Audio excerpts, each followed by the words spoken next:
noite a todos. Boa noite.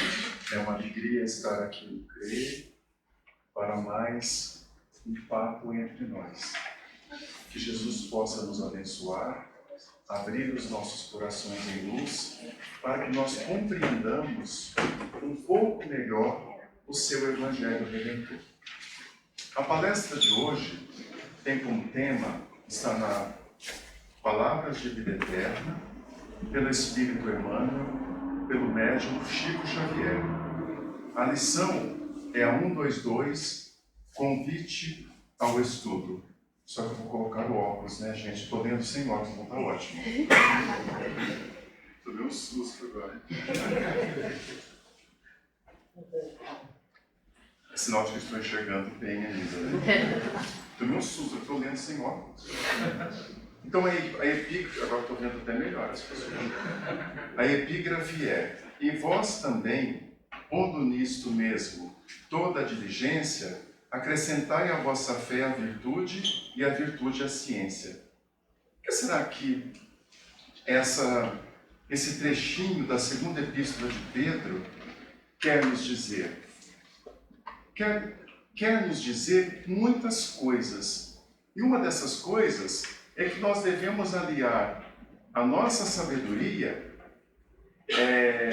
do nosso cotidiano, profissional, das coisas que nós fazemos no mundo material, nós devemos aliar ao estudo. Que estudo é esse? Ao estudo da doutrina de Jesus. Porque quando nós aliamos a materialidade com a doutrina de Jesus, nós compreendemos um pouco melhor as coisas. Por que nós compreendemos um pouco melhor as coisas? Porque nós vamos olhar com outros olhos. Vamos perceber que estamos vendo apenas a matéria. E que por trás da matéria existem muitas outras coisas. E Emmanuel diz que se nós aliarmos o estudo, a observação, ficarmos atentos ao que estamos aprendendo espiritualmente, as coisas ficarão mais fáceis, porque nós vamos compreender com mais facilidade. E nós vamos observar que Jesus foi um mestre que nos convidou ao estudo o tempo todo. Quando Jesus encontra com Maria e Marta, quando ele vai visitar Maria e Marta, Maria fica aos pés de Jesus, escutando tudo que Jesus tinha para dizer para ela. E Marta fica na cozinha, fazendo as coisas domésticas. Aí ela vem e diz para Jesus: Mestre, você não fica incomodado de Maria ficar escutando o Senhor e eu fazendo os afazeres domésticos sozinha? Aí Jesus responde: Marta, Marta, Marta, você fica preocupada com muitas coisas. E muitas vezes apenas uma coisa é necessária. Maria escolheu a melhor parte que não lhe será tirada. Então, será que nós estamos escolhendo a melhor parte que não nos será tirada? Ou nós estamos, quando somos convidados ao estudo, na cozinha, lavando a louça, dando brilho nas panelas, sentindo o calor do fogo, suando? E nós esquecemos que as outras coisas estão nos outros cômodos da casa. Na mesa de jantar que nós precisamos estar reunidos todos juntos. O pai, a mãe, os filhos, os netos, os primos, os amigos. Porque quando nós recebemos as pessoas na mesa de jantar, é o momento que nós olhamos uns nos outros, nos olhos uns dos outros. É o momento que nós percebemos se as pessoas estão inteiras ali dentro. Por que não veio jantar o fulano hoje? Porque ele está adoecido. Então vamos atrás dele para saber o que está acontecendo. É um termômetro de sabermos o que está acontecendo com o outro.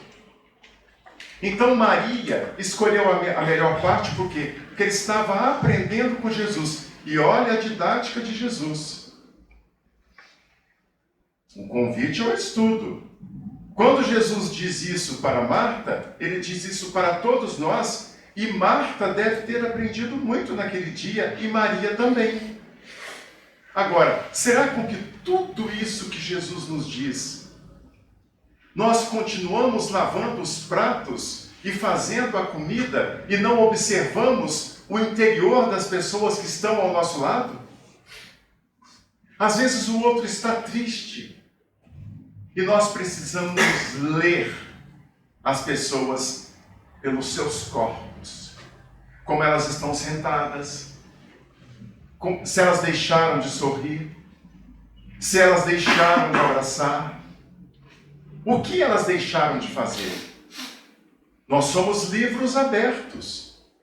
As pessoas não precisam dizer para nós o que elas estão sentindo. Por quê? Porque nós podemos observar se nós formos atentos e fiéis às nossas percepções. Se nós formos fiéis ao convite e ao estudo que nos é colocado todos os dias por Jesus. Se nós continuarmos na cozinha, faremos comidas ótimas. Os talheres estarão lindos e maravilhosos, mas nós não vamos perceber o que o outro está sentindo. E será que quando eu não fico preocupado com o outro, será que eu fico preocupado comigo? Eu não leio o outro, eu leio a mim? Qual é a minha maior dificuldade? Qual é a minha maior dor? Por que que eu tenho esta dor? Ela está em qual situação que me incomoda? Eu preciso me ler também, porque quando eu estou lendo a mim mesmo, eu estou distribuindo um livro enorme para as outras pessoas, porque eu não serei grosseiro, eu não serei preconceituoso, eu não serei desagradável, eu não serei arrogante, eu serei mais comedido nas minhas palavras ao tratar com as outras pessoas. Terei mais gentileza, terei mais delicadeza. Então, olha a didática de Jesus.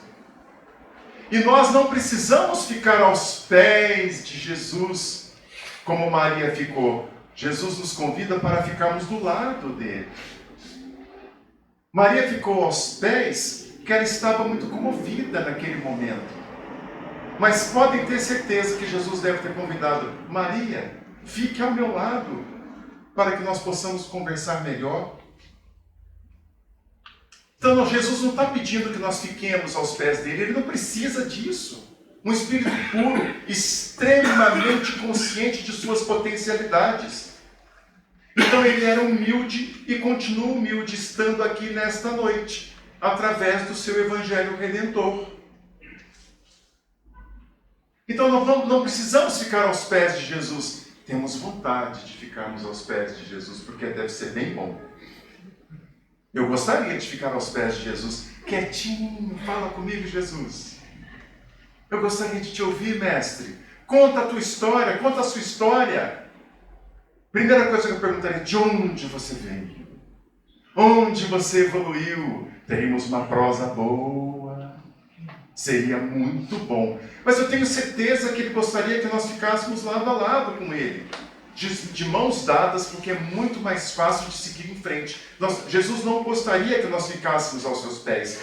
Será que nós gostamos que as pessoas fiquem aos nossos pés? Para que nos sintamos mais poderosos? Não precisamos desse tipo de poder. Precisamos de um único tipo de poder: o respeito que o outro tem pelo nosso comportamento natural. Quando nós colocamos o nosso comportamento e nós respeitamos o outro sabe como lidar conosco também. E aí eu vou para uma outra didática de Jesus. A cura do cego de nascença, que está em João 9, 6, 7. Jesus cospe na terra, faz lama com a saliva, aplica sobre os olhos do cego e lhe diz: vai lavar-te na piscina de Siloé. E o cego foi, lavou-se e voltou vendo. Então o que Jesus pede? Que ele faça um movimento também. Então ele cospe na terra, passa nos olhos do cego e diz, vai na piscina de Siloé que você vai ver. E o cego acredita, vai e volta vendo. Então vejamos que Jesus tinha uma dinâmica. Ele contava com a participação do outro. Será que se Jesus fizesse assim, apenas um movimento com as mãos, o cego não iria ver? Claro que iria, porque ele manipulava de forma absoluta a matéria, como diz a Gênese, de Allan Kardec. Só que ele quis a participação daquela criatura humilde que estava ali sem ver. Então ele pede para que ele participe da sua própria cura. Será que nós pedimos para que o outro participe do seu próprio desenvolvimento? Ou nós fazemos questão de fazermos tudo e deixarmos o outro dependente de nós para termos algum tipo de poder? Vamos pensar nisso. Jesus pede para o cego que ele faça também a sua parte. E o cego faz e viu. E o que nós estamos vendo nesta noite? Jesus já fez o movimento conosco. Não precisou cuspir na terra. Soprou o Evangelho. Tanto que nós estamos reunidos nesta noite. E aí Jesus nos chamou aqui hoje, esta noite, para que nós disséssemos para Ele se nós estávamos vendo. Aí Jesus pergunta, vocês estão vendo? Aí eu pergunto, nós estamos vendo, meus queridos? O que nós estamos vendo de nós mesmos? Precisamos ver as nossas potencialidades e aquilo que já conseguimos como espíritos. Mas precisamos ter a coragem de olharmos dentro de nós e percebermos as nossas maiores dificuldades, que são os nossos defeitos e as nossas imperfeições, que são muitas. Porque quando nós olharmos dentro de nós mesmos, percebermos os nossos defeitos, as nossas maiores dificuldades, pode ter certeza que nós já estamos enxergando como o cego que foi curado. Nós já estamos percebendo o que temos dentro de nós. E ali, a partir daquele instante, nós ficaremos mais fortes, mais potentes, mais ligados ao Cristo, mais ligados a Deus que nos criou e principalmente as criaturas que estão perto de nós, que nós vamos reconhecê-los como nossos irmãos. Porque somos todos irmãos, filhos do mesmo Deus. Nascemos em circunstâncias diferentes e especiais, porque cada reencarnação foi elaborada, foi construída, foi programada. Nós não fomos atirados a este planeta lindo que é o planeta Terra. Nós somos conduzidos, nós fomos convidados. Ah, mas existem espíritos que não são convidados, eles são obrigados a vir. Nós vamos acreditar que nós não fomos obrigados a vir, que nós escolhemos juntos com os nossos guias espirituais e mentores. E estamos aqui para uma nova etapa. Agora, nós estamos nesta noite, nesta casa, porque Jesus passou a lama nos nossos olhos, através do seu Evangelho maravilhoso, que não mente, que é para sempre, e que tem uma construção que, apesar de muitas pessoas tentarem fazer mudanças convenientes aos seus comportamentos que não são legais e não são bons, ele resiste, porque a verdade é soberana. Então não fiquem preocupados quando alguém denegrir a sua imagem, quando alguém te caluniar, porque a verdade, ela aparece, porque Deus é justo e Deus é bom. Em algum momento a verdade vai aparecer. Em algum momento ela vai ser soberana. E nós colheremos os frutos que plantamos. Porque ninguém pode colher aquilo que é nosso. Se colher, terá que devolver. Em algum momento terá devolução. Pode não ser para nós, mas será pela própria vida. Então, esse propósito do cego é muito interessante. E aí vamos para mais um episódio, que é a cura do homem da mão atrofiada, que muitas traduções definem como a cura do homem da mão seca. Jesus cura o homem da mão atrofiada no sábado, na frente dos escribas e fariseus. Jesus diz: eu vos pergunto se no sábado é permitido fazer o bem ou o mal, salvar uma vida ou arruiná-la. Disse isso e curou o homem. Lucas 6, de 6 a 11. O que Jesus quis? Quebrar esse protocolo de que no sábado não se pode fazer nada, nem o bem.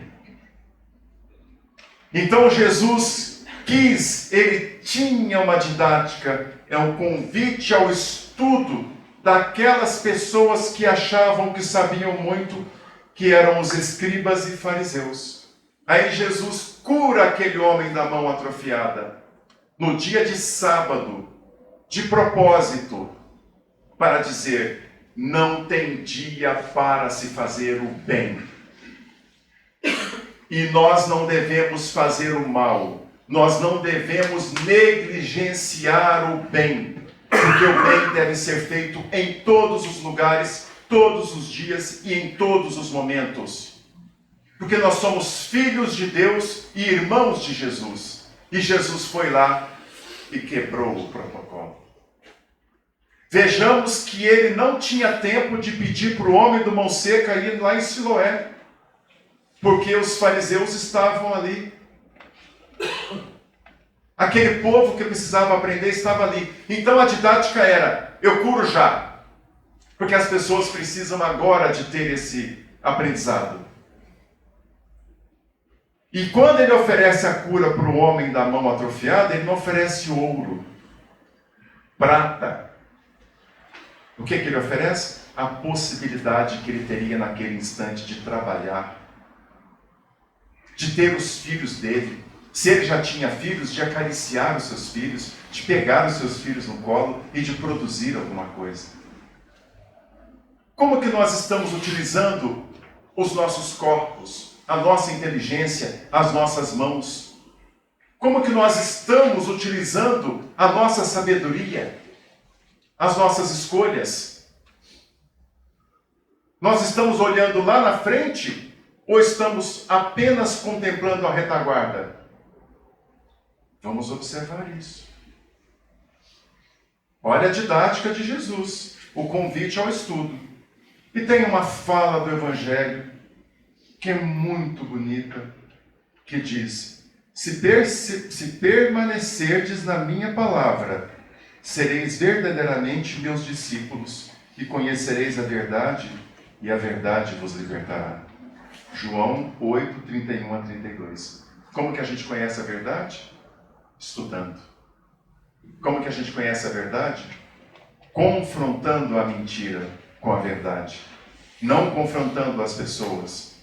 Não brigando com as pessoas, mas confrontando a nós mesmos. Dentro de nós mesmos. O que eu acreditava não é verdadeiro. Então vamos deixar aqui do lado. O que fulano me ensinou, ele se equivocou. Mas eu não vou dizer para ele, mas eu estou sabendo. Eu vou tirar para fora de mim mesmo. E vou fazer essa mudança.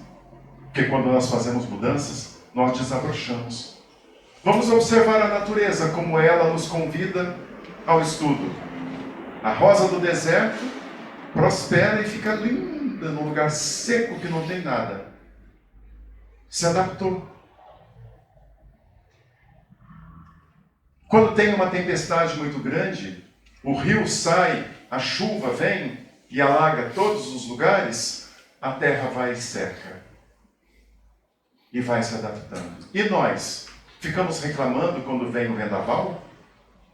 Ou nós vamos nos adaptando com a natureza que nos convida para o estudo e para a aproximação cada vez mais íntima com Deus e com o Criador e com Jesus? Que que nós possamos, a partir de hoje, andarmos um pouco mais próximos de Jesus.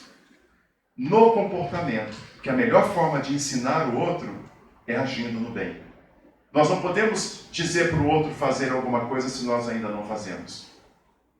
Vamos fazer o bem, que o outro vai aprender conosco a também a praticar o bem. Uma boa noite, que eu falo demais, e que Jesus nos abençoe. Foi uma alegria, viu, gente?